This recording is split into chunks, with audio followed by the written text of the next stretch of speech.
Negative लोक माहिती आहे तुम्हाला कंटिन्यू हेडफोन असतात का? कारण की ते म्हणतात बाहेरचं जे टाळ्या शिट्ट्या किंवा तिरस्कार किंवा अपेक्षा आमच्या आमचा फोकस डिस्टर्ब नाही केला पाहिजे. 50,000 80,000 1,00,000 लोकांचा आवाज आणि त्या बाहेरचा आवाज प्लस माझा आतला आवाज आणि त्यानंतर माझा फोकस येतो. Yes or no?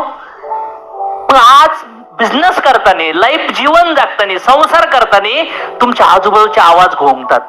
Social media through तुमच्यापर्यंत येतात, फोन थ्रू येतात. तुमच्या हातात आहे की कुठल्या आवाजाला आत येऊन द्यायचे आणि कुठल्या आवाजाला आत येऊ नये द्यायचं. Accept the favourable and reject the unfavourable. नकोय मला ते आवाज.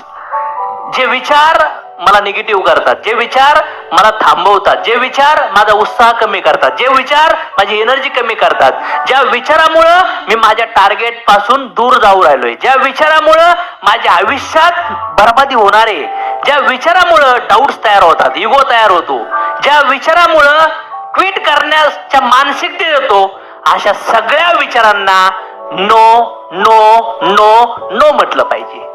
तर पाहिजे ते लक्ष तुम्ही अचीव करू शकता.